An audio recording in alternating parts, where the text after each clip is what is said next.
എല്ലാവർക്കും നമസ്കാരം. പുതിയ വീഡിയോയിലേക്ക് എല്ലാ മാന്യ പ്രേക്ഷകർക്കും സ്വാഗതം. പ്രേക്ഷകർ കാത്തിരിക്കുന്ന വിവിധ സിനിമകളുടെ ഏറ്റവും പുതിയ അപ്ഡേറ്റുകൾ ഇപ്പോൾ പുറത്തു വന്നിരിക്കുകയാണ്.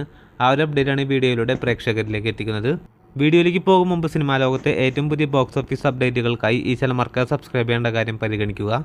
ആദ്യത്തെ സിനിമ സുകുമാരൻ സംവിധാനം ചെയ്ത് ലാലേട്ടനെ നായകനാക്കി മാർച്ച് മാസം 27 തിയേറ്ററുകളിലേക്ക് റിലീസെത്താൻ പോകുന്ന മലയാളത്തിലെ ഏറ്റവും പുതിയ ബിഗ് ബഡ്ജറ്റ് പാൻ ഇന്ത്യൻ സിനിമയാണല്ലോ L2 എമ്പുരാൻ. നിലവിൽ ഒരുപാട് സിനിമ പ്രേക്ഷകർ വളരെയധികം പ്രതീക്ഷയോടെ കാത്തിരിക്കുകയായിരുന്നു ചിത്രത്തിന്റെ അപ്ഡേറ്റുകൾക്കായി. ഇപ്പോൾ ഇന്നലെ ചിത്രത്തിന്റെ ഒരുപാട് അപ്ഡേറ്റുകൾ പുറത്തുവന്നിരിക്കുകയാണ്. അതുപ്രകാരം ലൈക്ക പ്രൊഡക്ഷൻസ് ചിത്രത്തിന്റെ നിർമ്മാണത്തിൽ നിന്ന് പിന്മാറുകയും പിന്നീട് ശ്രീഗോകുലം മൂവീസ് എമ്പുരാന്റെ നിർമ്മാണ പങ്കാളിത്തം ഏറ്റെടുക്കുകയും ചെയ്തിരുന്നു. അതിനോടനുബന്ധിച്ച് ഇന്നലെ ഈ കാണുന്ന പോസ്റ്ററായിരുന്നു ചിത്രത്തിന്റെ സംവിധായകനായ പൃഥ്വിരാജ് സുകുമാരൻ സോഷ്യൽ മീഡിയ വഴി പോസ്റ്റ് ചെയ്തിരുന്നത്. ഇപ്പോൾ ശ്രീഗോകുലം മൂവീസ് ചിത്രത്തിന്റെ നിർമ്മാണ പങ്കാളിത്തം ഏറ്റെടുത്തതോടുകൂടി ചിത്രത്തിന്റെ തിയേറ്റർ റൈറ്റ്സിൽ തന്നെ നിമിഷം നേരം കൊണ്ട് വിറ്റുപോകുന്ന കാഴ്ചയായിരുന്നു കാണാൻ സാധിക്കുന്നത്.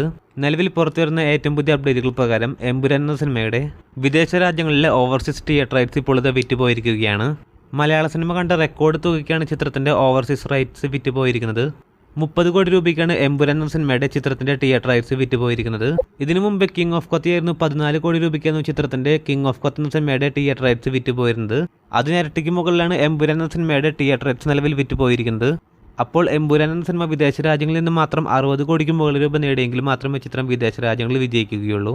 എമ്പുരാന്റെ ആദ്യ ഭാഗമായ ലൂസിഫർ 2019 തിയേറ്ററുകളിലേക്ക് റിലീസിനെത്തി. ആ സമയത്ത് വിദേശ രാജ്യങ്ങളിൽ നിന്ന് മാത്രം ചിത്രം 50 കോടിക്ക് മുകളിൽ രൂപ ഗ്രോസ് കളക്ഷൻ നേടിയിരുന്നു. അപ്പോൾ അതിനേക്കാൾ ഇരട്ടി ഹൈപ്പിൽ വരുന്ന എമ്പുരാൻ എന്ന സിനിമയിൽ തന്നെ 60 കോടിയിൽ തന്നെ നിസ്സാരമായിട്ട് കിടക്കുമെന്നാണ് പ്രതീക്ഷിക്കുന്നത്. അതിനിടയിൽ പ്രേക്ഷകരിൽ തന്നെ വളരെയധികം പ്രതീക്ഷയോടെ കാത്തിരിക്കുന്ന ചിത്രത്തിന്റെ ട്രെയിലർ അപ്ഡേറ്റുകൾക്കാണ്. ഇന്ന് വൈകിട്ടോടെ ചിത്രത്തിന്റെ അണിയറ പ്രവർത്തകരുടെ ഭാഗത്തു നിന്നും ഒഫീഷ്യലായിട്ടൊരു ട്രെയിലർ റിലീസിംഗ് ഡേറ്റും പ്രതീക്ഷിക്കുന്നുണ്ട്. അതോടൊപ്പം തന്നെ ഈ ആഴ്ച തന്നെ ചിത്രത്തിന്റെ ഓൺലൈനും ഓഫ്ലൈനും പ്രൊമോഷൻസ് എല്ലാം തന്നെ ആരംഭിക്കുന്നതാണ്. അപ്പോൾ കാത്തിരിക്കൂ ചിത്രത്തിന്റെ വരാൻ പോകുന്ന അപ്ഡേറ്റുകൾ അറിയാനായി. അപ്പോൾ ഇനി വരാൻ പോകുന്ന എമ്പുരാൻ അപ്ഡേറ്റുകൾക്കായി ഈ ചാനൽ മറക്കാതെ സബ്സ്ക്രൈബ് ചെയ്യേണ്ട കാര്യം കൂടി ഒന്ന് പരിഗണിക്കേണ്ടതാണ്. പുതിയ വീഡിയോ ആയിട്ട് വരുന്നവരേക്കും എല്ലാവർക്കും നന്ദി, നമസ്കാരം.